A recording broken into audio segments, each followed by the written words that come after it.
The forest and the fire. Telvan moved quietly through the thick forest, his 6 legs padding over dry leaves. Each step was careful. His wide-set eyes scanned the fading orange trees for any sign of prey. Autumn had arrived early, and the cold wind whispered of winter's fast approach. Telvan needed meat, his clan needed it. Without enough stored food, they would not survive the coming storms.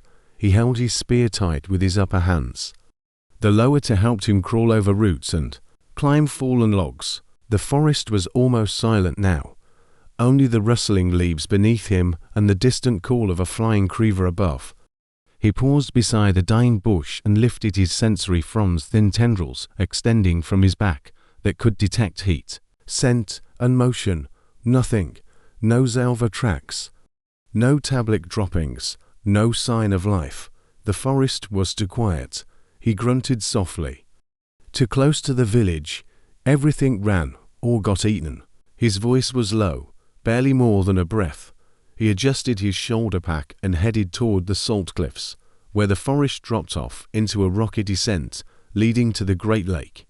Few hunters ventured that far. The rocks were treacherous, and strange things sometimes came from the water, but Telvan had no choice. His family needed food. By the time he reached the cliffs, the sun had turned red. The world looked like it was bleeding. Telvan climbed carefully down a narrow path until he reached a clearing between stone ridges. The lake shimmered below, vast and silver, and the air smelled of salt and cold metal. That's when he saw it. At first, it looked like a boulder, tall, smooth, and black. But then it moved. Telvan dropped low behind a bush. He raised his fronds. The creature ahead radiated heat like fire, not just warmth, burning, controlled, precise, like nothing natural. He stared. It stood on 2 legs like a Zelvan, but it was far too tall and straight. Its arms were covered in dark armor, and its face was hidden behind a smooth, silver surface. The creature wasn't part of the forest. It didn't belong here. It was something else, something wrong. Telvan didn't move. He barely breathed. His heart pounded. The creature raised one arm and aimed it at the cliffs. There was a soft whine and then light. A beam of bright energy shot from the creature's hand and sliced clean through a tree trunk. The tree fell in silence. Then came the thunderous crash. Birds exploded from the treetops. Telvan's instinct screamed to flee, but he didn't. He watched. The creature turned and looked directly at him. It didn't hesitate. It began walking toward the bush where Telvan hid. Panic rose in his chest. His legs tensed. He could run, but something in the creature's walk, calm and certain, told him it would not matter. It was fast. It was strong. It was dangerous. But then it stopped, just a few meters away, and spoke, not in Zelvan language, but the sound. The tone. It wasn't a threat. It was a question. The voice was deep, clear, and strangely musical. "Hello," it said. Telvan blinked. He stayed silent. The creature waited. Then slowly, Telvan stood. He raised his spear halfway just to show he had it. The creature didn't react. It simply watched. Then, carefully, it pointed at itself. "Human," it said. Telvan tilted his head. It pointed at Telvan. "Alien," it said. And then, it smiled, or Telvan thought it did. The lower part of the faceplate opened slightly to reveal smooth, pale skin and teeth, fat and neat. Not like the fangs of a predator, but enough to make Telvan's heart race again. What was this thing? It put its hand on its chest. "I am Daniel." Then, it tapped something on its wrist. A light blinked. And then, to Telvan's shock, it spoke again, this time in near-perfect Zelvan dialect. "I mean no harm. I'm just exploring. You're the first person I've met." Telvan's jaw moved, but no sound came out. He tried again. "You're a god." Daniel tilted his head. "No, just human." Telvan stared at the beam weapon, the armor, the voice box. His ancestors told tales of sky gods who came in fire and vanished in storms. This being Daniel fit every word. He dropped his spear. Then What do you want, Sky God? Daniel looked up at the red sky. Then back at Telvon. Maybe. I want a friend. The Sky God walked. Telvon did not know what to say. This creature Daniel, this human, stood in front of him without fear. No signs of attack, no signs of hunger, only calm eyes and strange armor. He said he wanted a friend of a Zelvan hunter. Telvon's instincts warred with his thoughts. His people feared the sky gods. To even speak with one was considered dangerous, yet here he was, face to face with something out of myth. Still, he bent low in a respectful greeting, antennae twitching to show he was not a threat. Daniel chuckled softly and copied the gesture. Awkwardly, "Is that good?" he asked. "Yes," Telvon replied, still wary. "It means respect." "I like that," Daniel said. "Your language is beautiful." Telvon was surprised. A creature so alien, yet it could speak so clearly.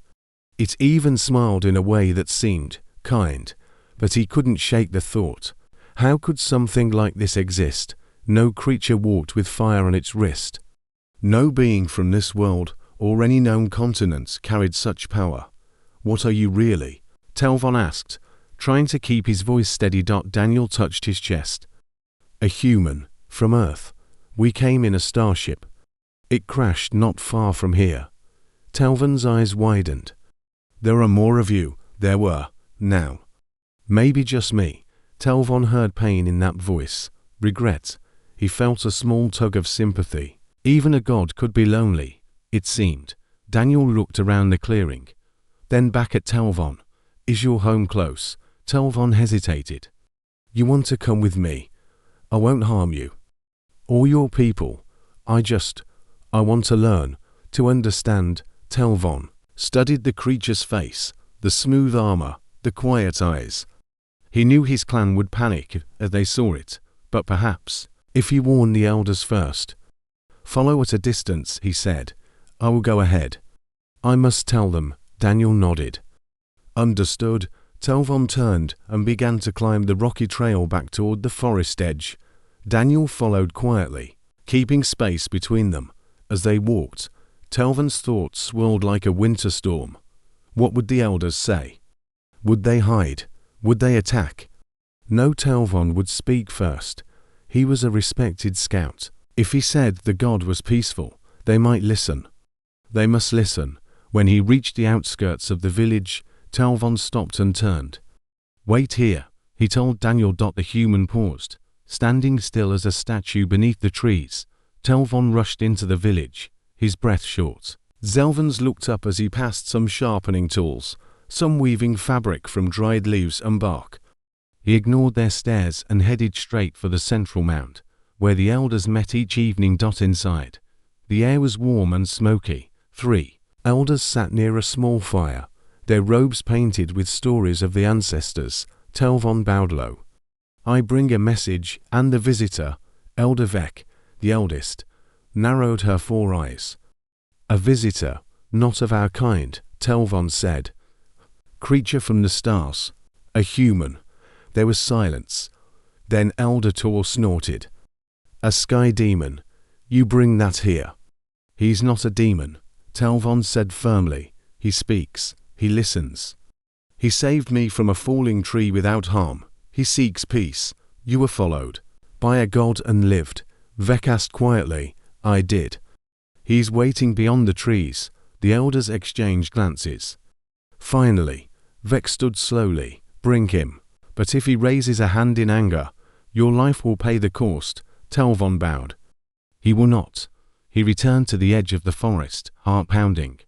Daniel was there, as promised, waiting silently. "They will speak with you," Telvon said. Daniel nodded and walked forward. As he entered the village, all eyes turned. Children clung to their mothers. Warriors gripped their spears. But Daniel kept walking slowly, his hands raised, palms open. When he reached the elders, he stopped and bowed his head. "I am Daniel. I mean no harm." Elder Vek studied him for a long moment. Then she stood. "Are you a god?" Daniel smiled faintly. "No, just A human. Yet you carry fire and speak our words. We learn. We build. It's what we do. And why are you here? Daniel took a deep breath. Our ship crashed. I survived. But now I am alone. I wish only to live. And learn. There was silence again. Then Vex said, "Sit." Daniel obeyed. The elders began asking questions. About his ship, his world, his people. Daniel answered each one with patience, describing cities that stretched into the sky, oceans larger than the Zelvan continent, machines that flew through space, medicines that cured deadly wounds. Some gasped, some laughed in disbelief, but Talvon saw something else in their eyes. Curiosity. At last, Vex said, "You may stay. But you will work, like all do, and you will earn trust." Daniel bowed. "Thank you." That night, fires burned bright. Talvon sat beside Daniel and offered him a bowl of roasted Zelva meat. The human tasted it and smiled. "It's good," he said. "Better than anything from a ration pack." Talvon laughed for the first time that day. "Then maybe we have something to teach your people too." Daniel raised his bowl. To friendship, Talvon raised his as well. And in that moment, the stars above seemed just a little closer.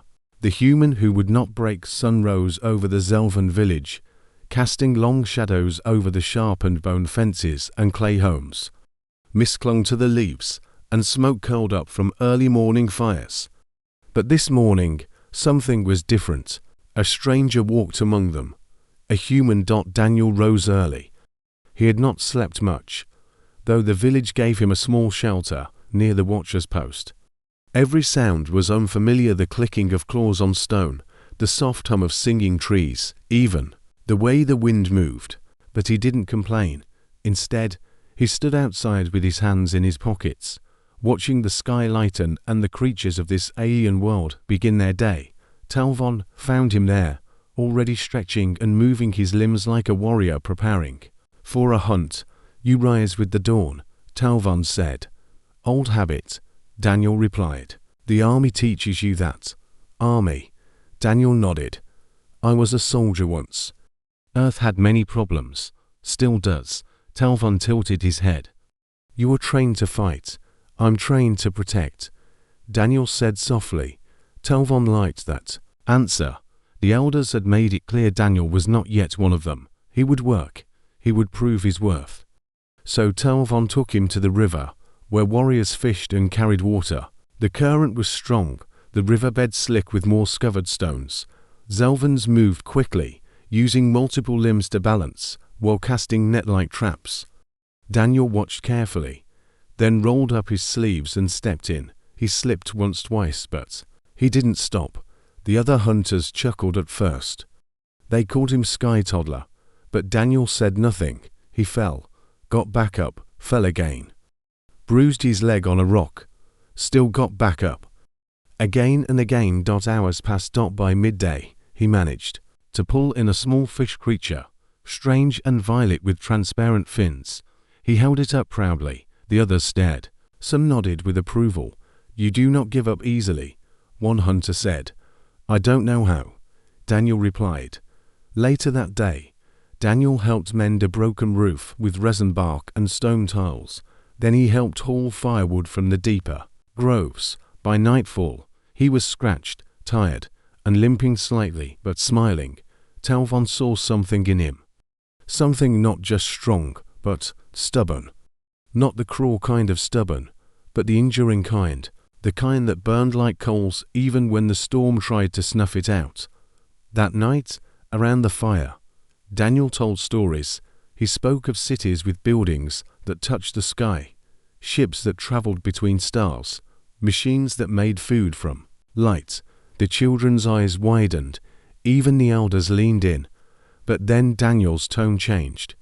He told them about Earth's dark parts, to wars fought over greed, people left behind in the cold, a planet choking on its own mistakes. He didn't hide it. He said it with sadness, not shame. One elder asked, "Why would we ever want to meet such people?" Daniel looked at the fire. Because for every war, someone tried to make peace. For every mistake, someone tried to fix it. Humans fall, a lot, but we get back up. The fire crackled, like today in the river.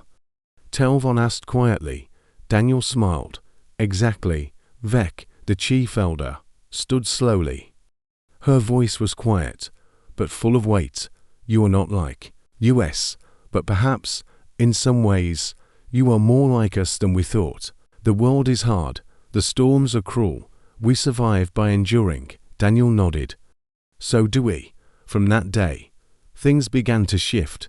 The warriors trained with Daniel, fascinated by his strength and speed. He learned to use their spears, even taught them some human techniques, how to fight with fewer limbs, how to turn weight into force.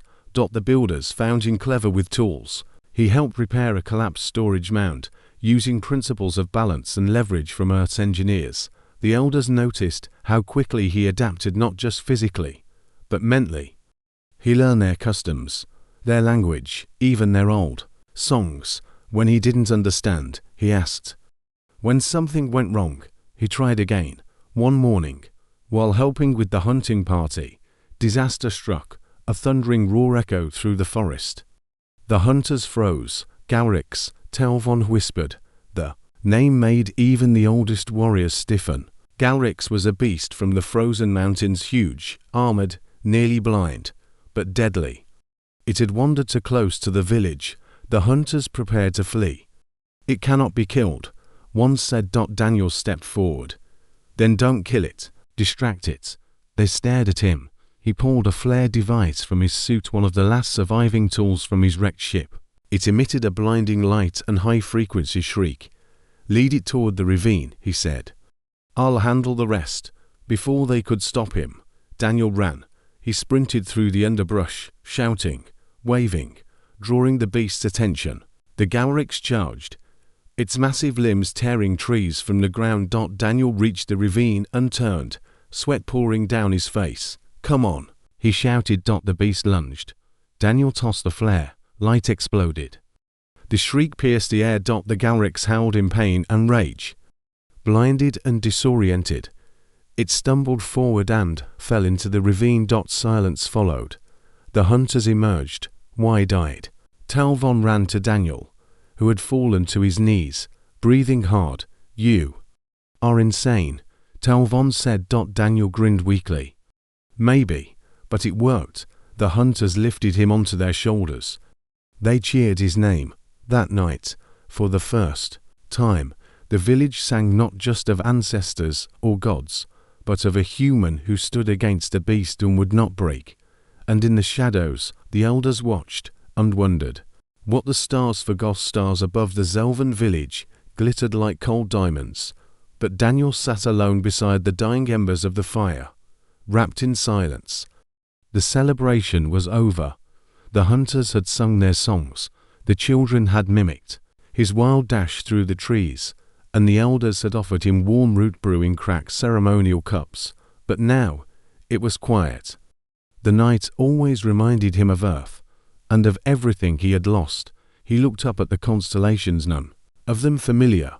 No Orion, no Big Dipper, just unfamiliar patterns in an unfamiliar sky. Behind him, soft footsteps approached. Telvon sat nearby, folding his 6 legs neatly. He didn't speak at first. Daniel appreciated that. You still see your home in the sky? Telvon finally asked. Daniel sighed. Sometimes, but not lately, I think. The stars forgot about Emmy. Telvon tilted his head. The stars never forget. They just stop talking when you stop listening. Daniel chuckled lightly. That sounds like something an elder would say. It is, Telvon admitted. Elder Vec told it to me when my brother died. The two sat in silence again, the air cool and still. Crickets or something like them chirped in the grass. Daniel finally said, Do you think I'll ever get back? Telvon's eyes shimmered faintly in the firelight.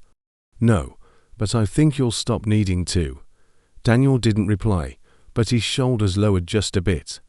For the first time, he allowed the truth to settle. The beacon on his ship had failed.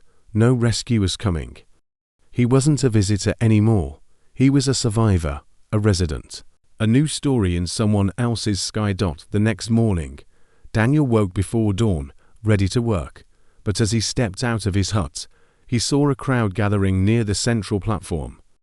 Warriors stood in a tight ring, weapons drawn, voices murmured, nervous and sharp. Daniel pushed through. At the center of the ring stood a Zelvan outsider, skin dull, robes torn, legs shaking from travel, a wanderer, a scout, and his words were chilling. Raiders, metal-skinned. They came from the north, riding smoke and fire. Villages burned, one escaped, all others gone. Elder Vec stepped forward. How many? Too many, the scout rasped.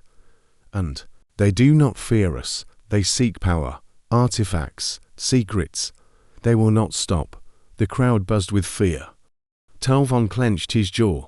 They're moving south, the scout said. This way. Vec turned to the warriors. We must prepare. Daniel raised his voice. I want to help. Some turned to him, uncertain. Others nodded silently. Vec studied him carefully. You have seen war. You have survived monsters. You are no longer an outsider. Yes. We will need you. Talvon touched his arm. We must move fast. We need plans, defenses, traps. Daniel nodded. Let's get to work. In the days that followed, the quiet village became a hive of motion. Daniel shared every trick he knew how to build perimeter alarms, using old metal scraps and resin threads. How to dig fire trenches. How to layer sharpened stakes beneath fallen leaves. He helped the Zelvans reshape their blunt spears into long-range pikes, reinforced with volcanic stone. He trained with them daily, showing them earth techniques from moving in groups, watching blind spots, conserving strength in long fights. Those Zelvans were born hunters. They had never fought a true organized enemy before. Daniel remembered the first time he saw war. His city block in ruin, the sky red with smoke, and the sickening silence that came after the bombs stopped falling. He wouldn't let that happen here. One evening, as they worked on a pressure plate pit near the village edge, Talvon asked, Do you know these raiders? Daniel didn't answer immediately. I don't know who they are, he said slowly, but I know what they are. He stood and looked toward the northern hills. They're what happens when fear and greed eat away at the soul. Some humans turned on each other when Earth fell into chaos, took what they could, built empires from ashes. Talvon looked concerned. And you think these raiders are like that? Daniel's jaw clenched. I think they're worse. The next day, the scout returned with more details. 3 days out, he said. Maybe less. Vec stood before the village and addressed them all. The storm comes, but we are not leaves to be blown away. We are roots. We will hold. And then she looked at Daniel. You who fell from the sky, but stayed. Will you lead us? Daniel didn't speak right away. Then he stepped forward. I won't just lead you, he said. I'll bleed with you. I'll stand with you. And if we fall together. Cheers rose from the crowd. Not just because of his words, but because they believed them. That night, Daniel walked the outer edge of the village. Fires flickered, children slept, warriors sharpened their blades, and Daniel, once a soldier, once a wanderer, now something more, stood beneath a sky that no longer felt so strange. He whispered to himself, maybe the stars didn't forget. Maybe they just needed me to become someone worth remembering. In the dark, a soft wind stirred the leaves. The stars above watched silently, waiting. Fire in the sky. The wind shifted on the morning of the third day. It carried the scent of smoke long before the sky changed. Daniel stood at the north watch post, high atop a wooden tower, bound with root ropes and bone nails. His eyes scanned the distant hills, and there on the horizon it appeared, a dark line creeping toward them. Dust, heat, movement. The raiders had come. Below, the Zelvan village buzzed with quiet tension. Warriors paced in their armor of bark and bone, reinforced with salvaged ship steel. Hidden pits and spike traps had been finished overnight. Sling towers were manned, loaded with sacks of oil-soaked stones, ready to be lit and hurled. Daniel slid down the rope ladder and met Talvon near the center mound, where the elders waited. Elder Vec's face was tight with resolve. She no longer needed to ask if the humans were coming. She already knew. How many? She asked. More than we can count, Daniel said grimly. But we don't need to count. We just need to hold the line. The villagers had never seen real battle, not like this. They had fought wild beasts, rival clans, and mountain storms, but never an army of ruthless invaders with weapons that spat fire and armor that deflected blades. And yet, they stood ready. Daniel moved between defenders, offering last-minute instructions, reinforcing weak points. He paused at the eastern flank and handed a small slingshot to a trembling young Zelvan, barely older than a child. You don't have to be the strongest, he said. You just have to be smart, aim for the eyes. Use the trees, the boy nodded, clenching the slingshot with trembling claws. Then came the horn. A deep, alien bellow echoed across the plains. Everyone froze. Even the wind seemed to pause, and then the world moved all at once. A wall of metal and flame crested the northern ridge. Machines that crawled like insects, carried by 6 piston legs. Raiders in mismatched armor scavenged tech. Half-welded bone rushed forward, shouting in languages Daniel didn't recognize. But he understood their meaning. They meant to take the first trap sprung as planned. A wave of spears shot upward from the dirt, impaling the front line. The second wave stumbled into the pit traps. Screams filled the air, guttural and wet, but still more came. Hold. Talvon shouted. The warriors loosed their first volley of oil stones. Fire arced through the sky and exploded among the raiders. Burning men screamed and fell. Still more came. Daniel rushed to the western edge, where a raider machine had broken through. He leapt onto it mid-charge, finding purchase in a broken panel. The creature inside, a twisted humanoid with rust-colored skin, hissed and fired a plasma bolt that missed Daniel's face by inches. Daniel grabbed the beast's mask and slammed its head into the console. The machine buckled. Sparks flew. It collapsed in smoke. He jumped clear and kept moving. Everywhere, Zelvans fought not like soldiers, but like survivors, fast, clever, unyielding. They used their terrain. They struck from above. They vanished behind trees and reappeared behind enemy lines. Daniel had taught them well, but the enemy was vast. As the sun climbed higher, the tide turned. A massive walking tank emerged from the smoke, tall as a tower, covered in jagged plates and flaming symbols. Its cannons blew apart the western fence in a single blast. Daniel ran to intercept, but was thrown back by the shockwave. The villagers scattered. Screams echoed. The tank marched forward, firing again. Daniel rolled to his feet, bleeding from his temple. He looked up at the beast and remembered every helpless moment from Earth. Every time the weak were crushed beneath machines, he clenched his fists. Not again. He sprinted toward the wreckage of his old escape pod, hidden under a tarp in the forest. He had salvaged it when he first arrived, but had never touched the core system. Too dangerous, too unstable. But now, it was all they had. He pried open the hatch and yanked out the energy cell, a dense cube of humming light, pulsing with raw power. It was never meant to be a weapon, but humans had a habit of turning anything into one. He ran back toward the village, toward the tank. The ground shook with each of its steps. It was too close now. One more blast, and the central mound would fall, the elders, the children. All gone. He jumped onto a collapsed platform and scrambled onto the tank side, gripping a vent rail. As it blasted again, heat scorched his skin. He ignored it. With a scream, he drove the energy cell into the core panel. It sparked violently. The machine groaned. Its steps faltered. Override, Daniel shouted. Shut down, emergency core dump. The cell pulsed. The machine's systems overloaded. A bright, blinding flash consumed them both. Silence. When the smoke cleared, the tank was down, burning, melting. Daniel lay motionless beside it, body scorched, armor cracked. Talvon reached him first, dragging him from the wreck. His chest still rose. He was alive, but barely. The battle had turned. With their leader machine down, the raiders faltered. Zelvans surged forward, with a fury fueled by hope. They pushed the invaders back, inch by inch, until the raiders broke and fled into the trees, leaving only silence, and ash. The village stood, scorched, blooded, but standing. Daniel awoke 3 days later, wrapped in healing cloth, surrounded by watchers.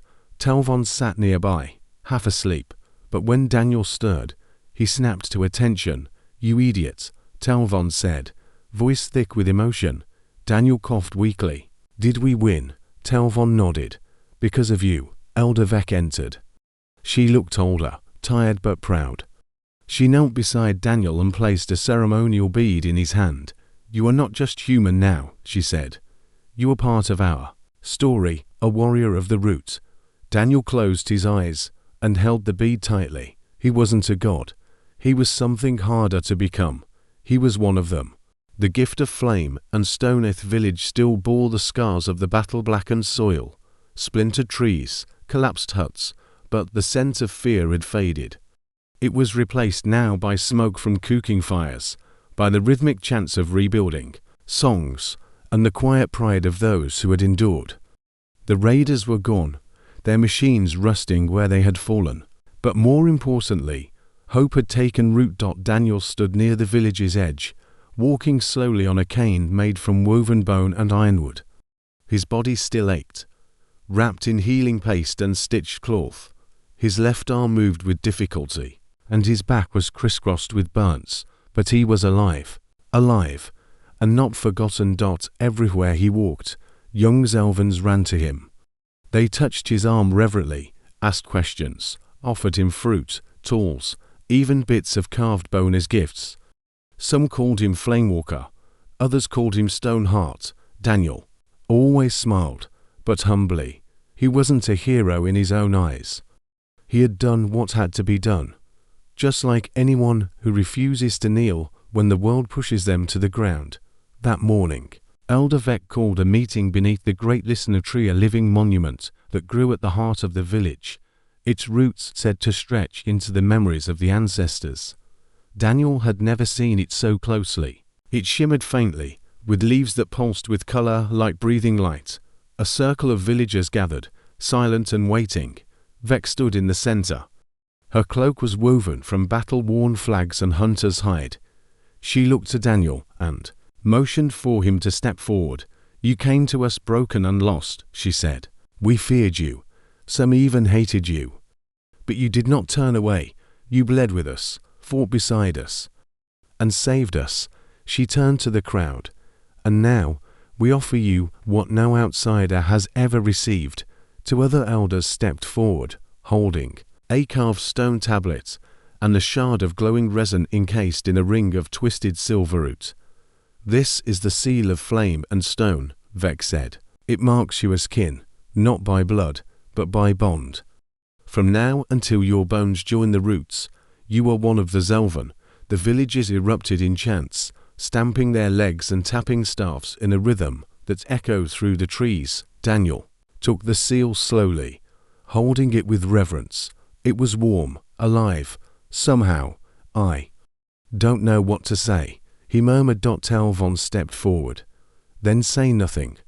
Just walk with us." The days that followed were full of change. Daniel helped rebuild what had been destroyed. But more than that, he began building something new. With the elders' permission, he started teaching, sharing human knowledge that could be reshaped to fit Zelvan life. He showed the builders how to use levers and counterweights to move large stones with ease. He helped weavers craft cloth that retained heat better using patterns based on Earth's survival gear. He even worked with hunters to develop simple signaling systems using mirrors and whistles ways to coordinate over distance. But he never gave them weapons of mass destruction. That was a lesson humanity had already learned the hard way. Instead, he gave them knowledge. He gave them choices, and slowly, the village changed. A year passed, the forests healed. Young trees rose where fire had torn through. New families moved in from distant regions, having heard of the village that stood against death itself. Trade routes began to form. Other villages sent emissaries. The Zelvan world was waking up to something new, something inspired not by dominance, but by resilience. And in the center of it all was a man who once fell from the sky. One evening, Telvon found Daniel sitting by the lake, staring at the stars. "You still look to them," Telvon said. Sitting beside him, Daniel smiled faintly. "Not to leave, just to remember." Telvon leaned back on his arms. "Do you think your people will ever come?" Daniel shrugged. "If they do, I hope they find something worth learning, not conquering." Telvon glanced at him. "And if they don't?" Daniel picked up a stone and skipped it across the water. "Then I'll keep building." They sat in silence. Then Telvon said, "We've been working on something." "A gift?" Daniel raised an eyebrow. "For me," Telvon grinned. "Come, you'll see." They walked back to the village. Fires glowed warmly in the dusk. The children danced in a circle, singing a song Daniel recognized. It was one he had taught them, an old earth tune reshaped into Zelvan rhythm. At the village center, near the listener tree, stood a monument.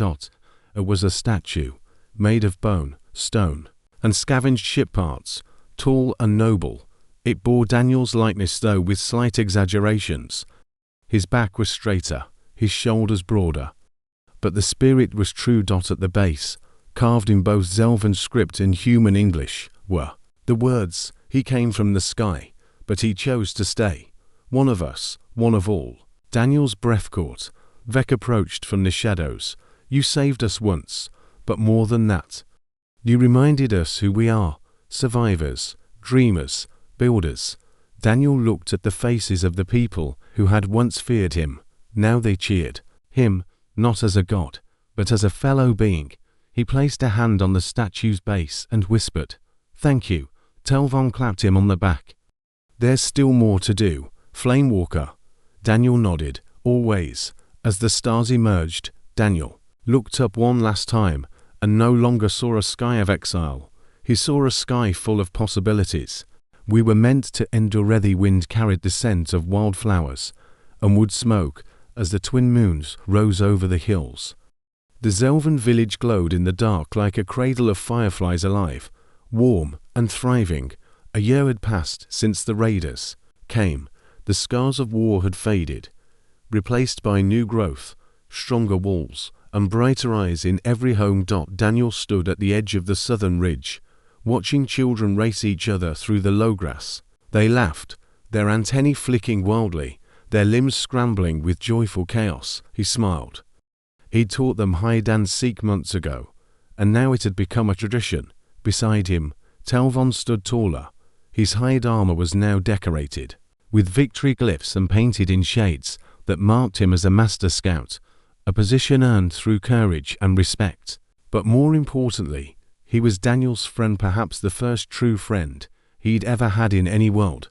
"You seem quiet," Telvon said, handing Daniel a cup of spice root tea. "I'm remembering," Daniel replied.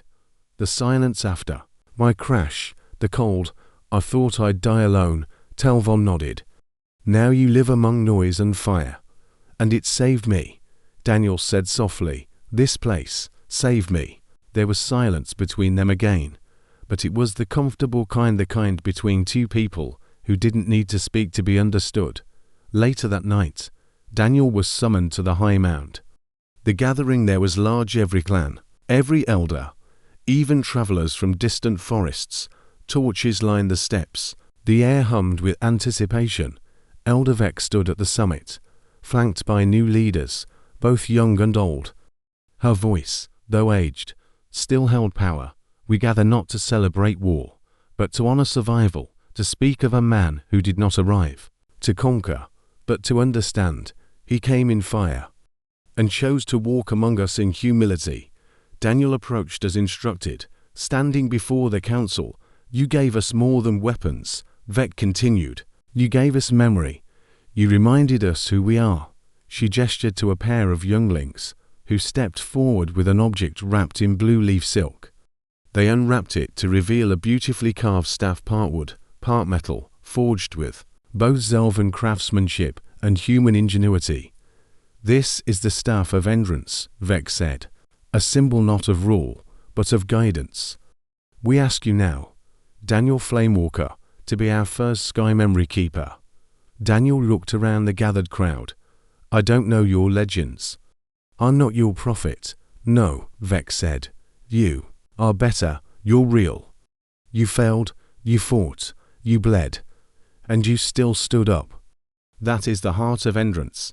Daniel hesitated, then reached out and accepted the staff. As he gripped it, a strange calm washed over him. He had wandered from a broken world to a wounded one, and now he was part of the healing. That night, by the great listener tree, he began the first memory night. The villagers gathered beneath the glowing leaves, and Daniel began to speak not as a warrior or a savior, but as a storyteller. He told them of Earth's cities, of skyscrapers and thunder rails. He spoke of humanity's false greed, war, pride, but also of their triumphs, curiosity, courage, compassion. He told them of Earth's children who coded robots before they could ride bikes, of doctors who rebuilt faces with machines, of builders who made islands in oceans just to survive, of farmers who grew food in sand and soldiers who risked their lives for strangers. We were never perfect, Daniel said, his voice steady, but we never stopped trying. We stumbled again, and each time we got up. And that's why we're still here. The Zelvans sat in silence, their many eyes reflecting the fire elight. Talvon added. And now your struggle is part of our memory. From that night on, memory nights became a sacred event. Humans who would never visit this world still lived on through story. Through Daniel's words, over the seasons, something else happened. A signal, faint, broken. One morning, Daniel's old distress beacon long silent chirped once, then again, the next day, more. A pattern, a ping. Earth had heard him. A ship was coming. Daniel sat beneath the stars at night, the staff across his lap. Talvon joined him, as always. They're coming, Daniel said. Will you leave? Daniel was quiet. I thought I would. That I had to, but now, I don't know. Talvon said nothing. He looked to the stars. You could visit, Daniel added. I'd like to show you my world, Talvon chuckled. I barely understand your trees. They both laughed, and then Daniel said, I won't abandon this place. If Earth is wise, they'll learn from you. Not the other way around. In time, a human vessel arrived. It landed in the salt flats far from the village, where Daniel greeted the landing team. They were surprised to find him alive, more surprised to see the village, and stunned when the villagers stood beside him not as hosts or savages, but as equals. Daniel didn't ask for rescue. He gave them only one message. We are not the only ones who endure, and we are not the only ones who rise. And with that, he turned back toward the forest. Back home, because Daniel had learned what many humans had forgotten. We weren't meant to rule. We were meant to endure, and sometimes, endurance is the most powerful thing a god or a human can offer.